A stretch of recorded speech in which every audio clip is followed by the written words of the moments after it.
Hey guys, I'm Taki. This is a novelty cat jumper. This is my third recording because my mic didn't want to pick up, so let's hope I nail it this time. So today's video we're going to be talking about standard format, the new format system coming into Hearthstone and what it means for the game. More importantly, Heather, I want to be looking at class identity and my issues and or concerns with the format rules they've chosen.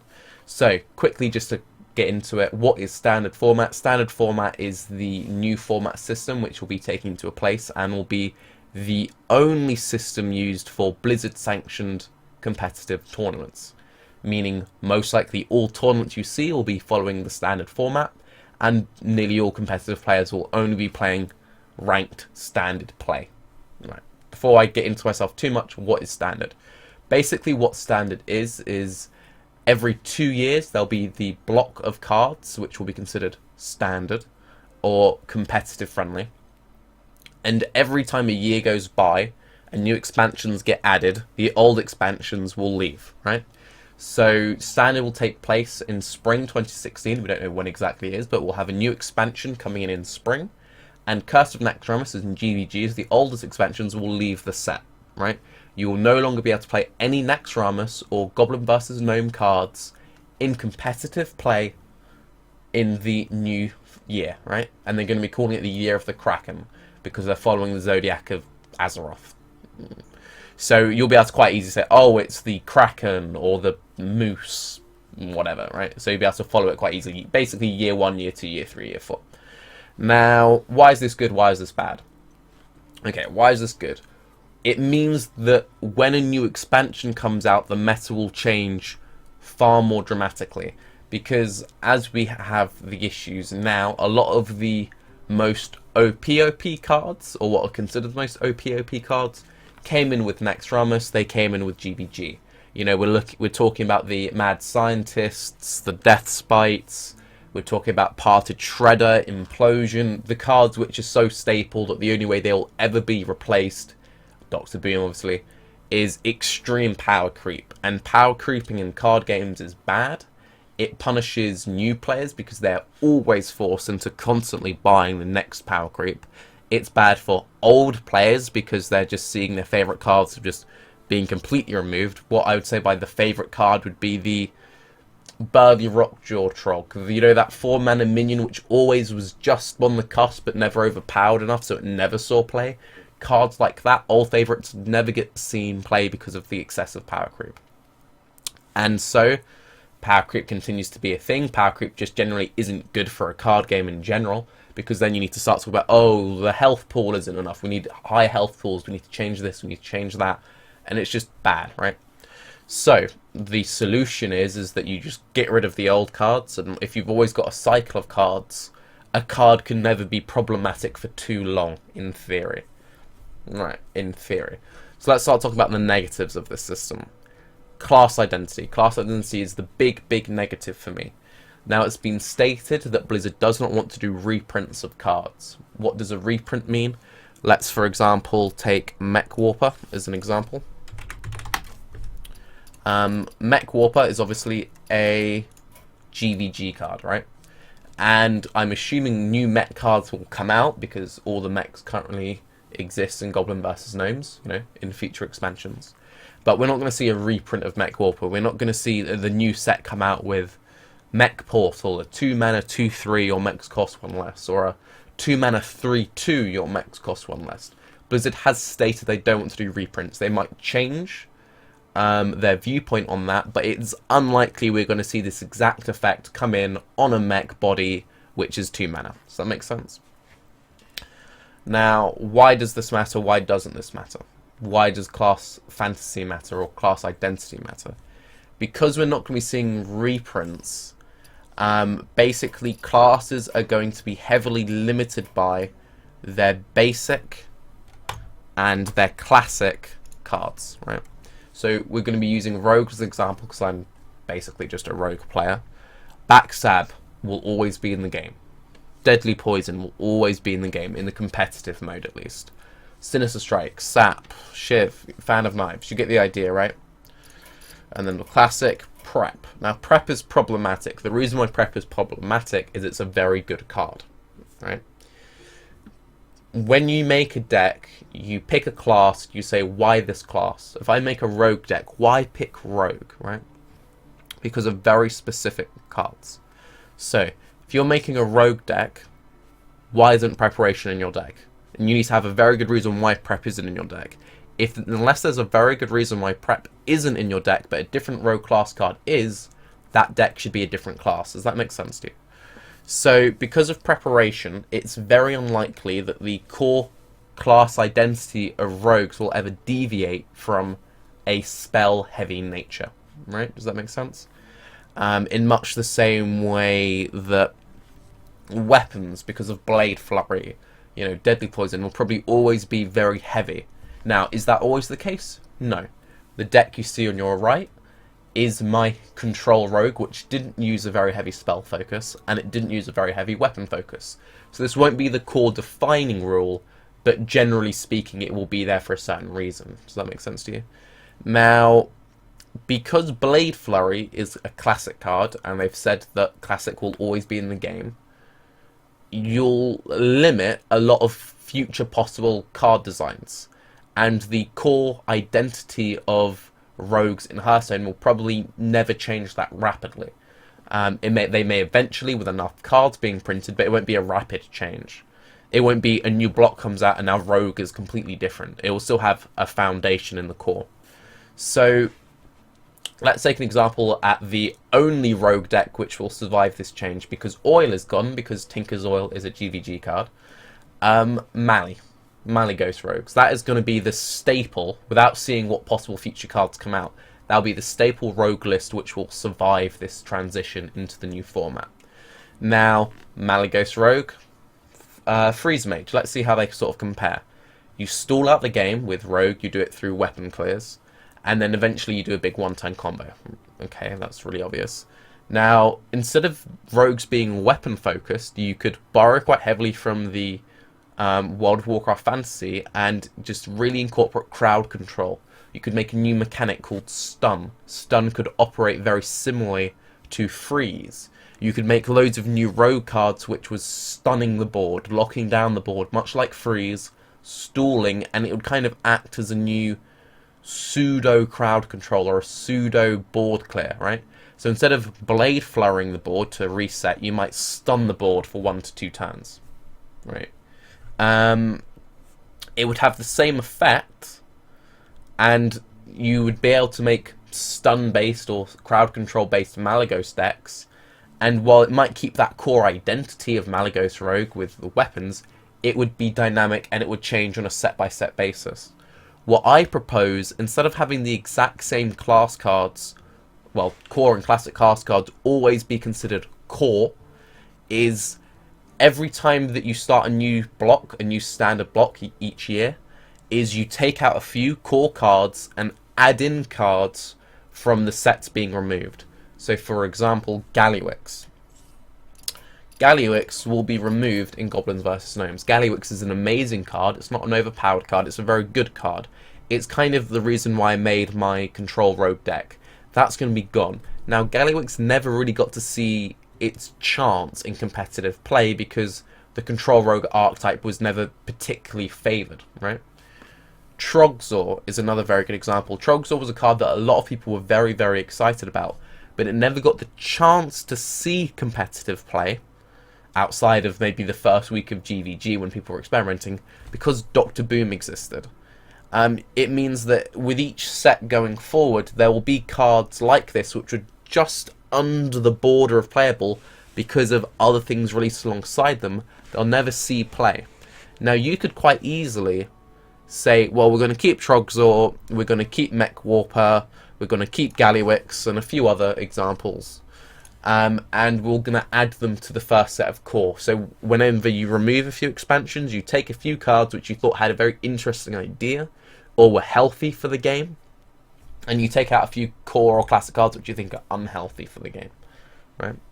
So the big example of unhealthy classic cards, which will probably remain unchanged and will probably always be in Hearthstone, is the really obvious BGH, the Big Game Hunter. Now, they've said they're going to nerf about 20 cards, and those cards will most likely only be Druid, and I'll get into that in a second. As long as Big Game Hunter is in the game, and as a classic card it will most likely always be in the game, the limitation on possible design space is huge.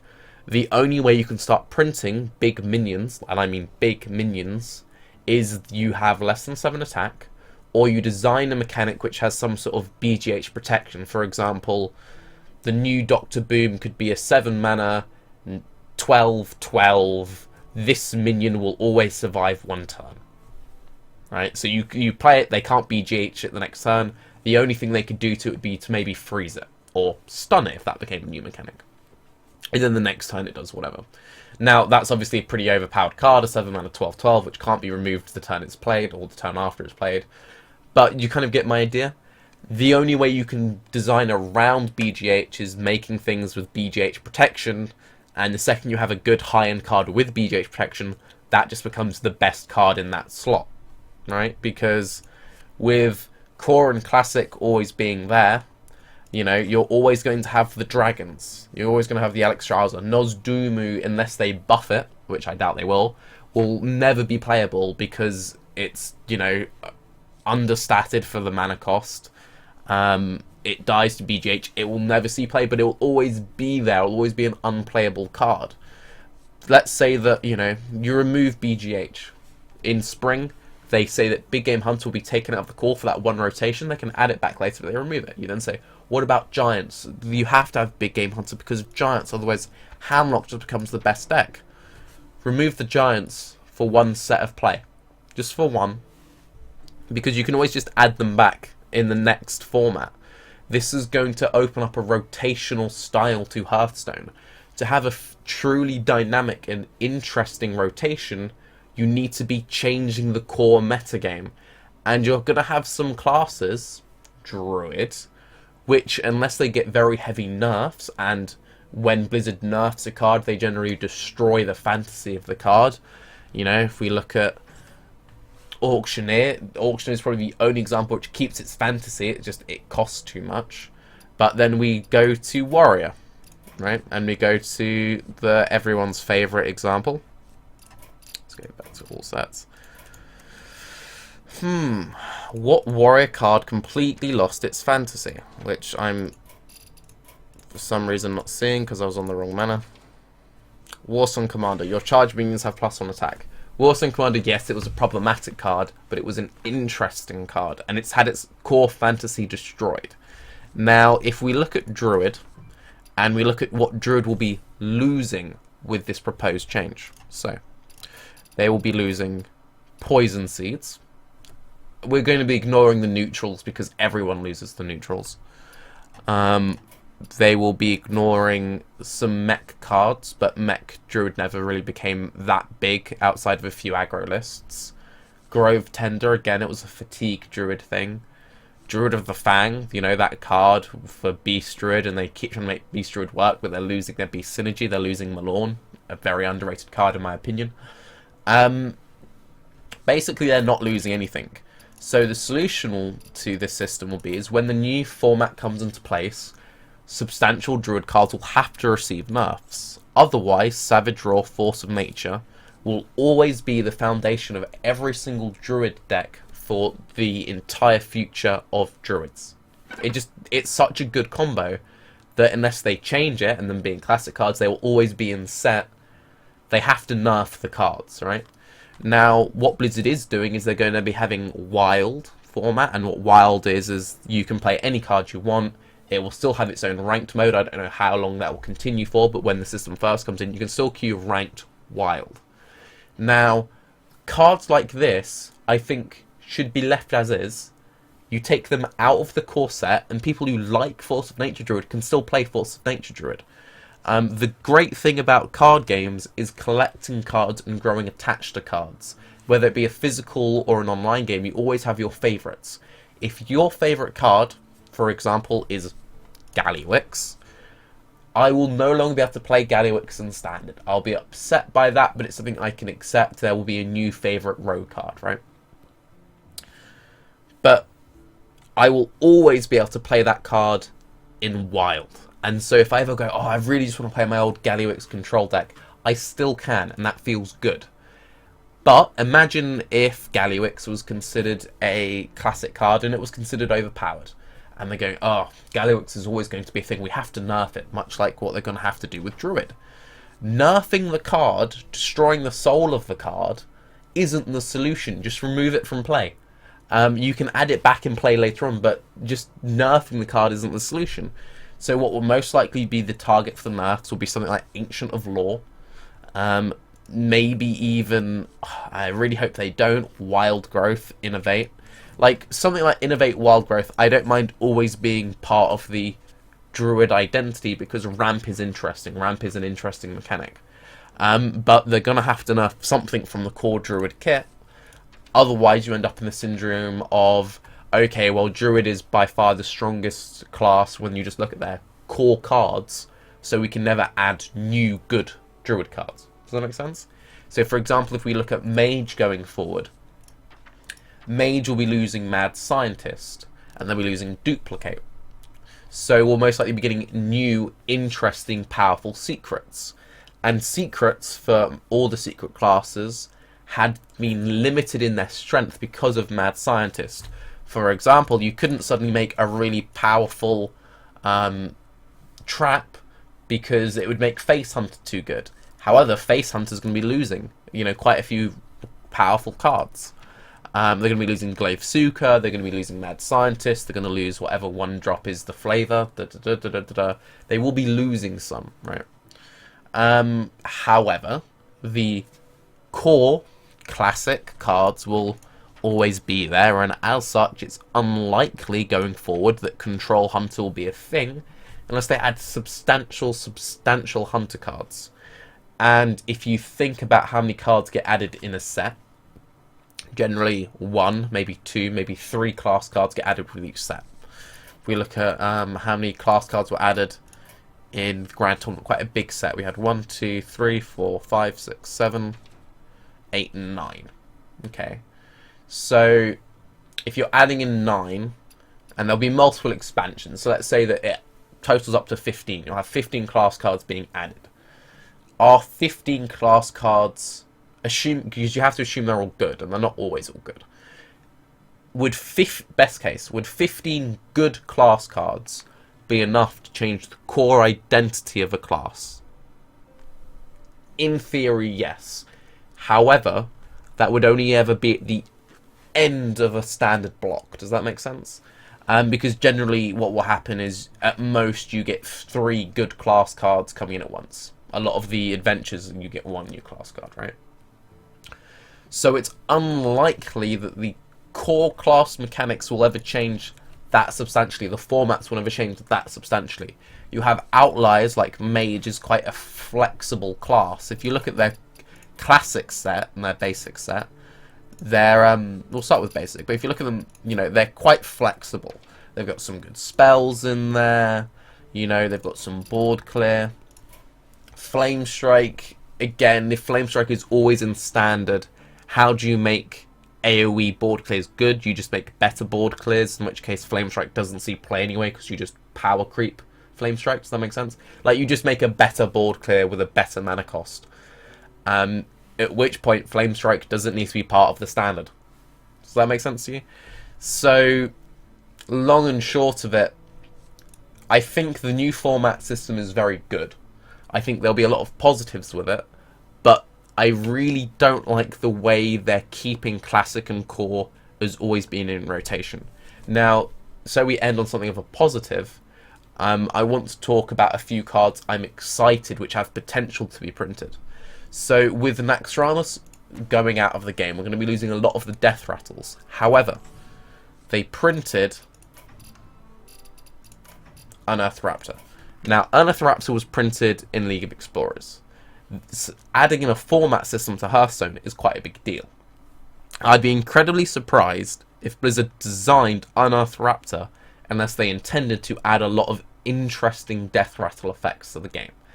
Because otherwise, Blizzards are just horrible people, because everyone's like, oh, Raptor Rogue is nearly there. And if you think about all the good Death Rattles, well, they're all disappearing, so you have to replace them with something.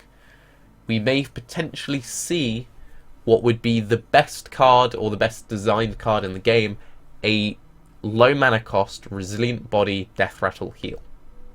Why have I come to that leap? I've always wanted a death rattle heal minion to be in this game. I think death rattle heal is just an incredibly interesting mechanic. If you look at Healbot, Healbot is in the game because, well, we need more healing, right? Just because aggro decks exist. Because it's such a powerful effect, the battle cry of restoring 8 health, we need to give it a terrible body. People generally don't like having minions with a bad body. If you have a death rattle heal, you can give it a good body. You can have a 5 mana 5/5 death rattle heal for 5. That would be within the bounds of balanced. If you look at, for example, Tuskar Jouster, that's a very powerful card. That's a 5 mana 5/5 restore 7. The reason why it's a 5 mana 5/5 restore 7 is it's a chance. You can't rely on it. Sometimes it will betray you. Sometimes you won't get the trigger. And you have to design your deck around it and so that the joust becomes more likely. It's not always reliable. The reason why Healbot is good is when you're against that face hunter, you can top draw the Healbot, play it and survive for another turn or two. If you top draw a death rattle, it's not going to save you. Unless you can kill it in the turn you play it, which opens up interesting ideas. Imagine you're a mage and you top draw into Healbot, you play the Healbot and you fireball your own Healbot so you survive and win the game. That's cool, right? And that is a much more interesting way to design healing when you put it on a death rattle, because your enemy can choose when to trigger your own healing. It's healing you can play on curve, because the issue you have with a lot of healing cards is when you have to play something on 5 mana and you have to drop a heal bot and you're at 30 health, that feels bad. But playing a heal bot on full health and you know that you've got a turn or two to kill it and you might still get value, that doesn't feel that bad all of a sudden. And it makes it a lot less punishing. It's a lot more fun, because imagine it this way. If you're playing the aggressor, right, and you're against Handlock, and you see that, I've got him low. Reno, okay, he's full HP. Okay, I've got him low. Bran, double heal bot. Okay, I've got him. Like, it's not fun to see the enemy health just spiking excessively. You have to have it in the game for certain deck archetypes to exist. But much more interesting mechanic is having, okay, we've got him kind of lowish. Oh god, he's played a minion with Death Rattle heal and he's taunted it up. Or if I leave it on the board, he's going to get really good trades. So how do I think about it? And it would be promoting aggro decks to trade. If you're a face hunter and your opponent plays a on curve, let's just say for theory it's a 3 mana 3/5 Death Rattle heal for 5. They play that on curve. You want to deny that healing, so you want to trade. But trading into a 3 mana 3/5 as an aggro player isn't something you want to be doing. So you need to think, is it better for me to just get the face damage in and they get value off the healing? Can I race them enough? You know, and it opens up interesting dynamics. And if such a card existed, Unearthed Raptor would be amazing. Unearthed Raptor would be so amazing. And it's stuff like that which gives me hope for formats and why I think formats could be so good. But it then makes me sad because I think of cards such as Burly Rockjaw, which is one of my favourite cards, which we never got the chance to see play because of Shredder, right? So can you kind of see my points on both? Too long, didn't watch. Basically, we're getting standard format. There's potential for interesting new cards. However, I worry that the core class identity will never change. Anyway, I'm Tarky. Thanks for listening to my ramblings. Once again, this is a cat t-shirt. Have a good day. Bye-bye. I don't know why I do the hand thing. Anyway, see ya.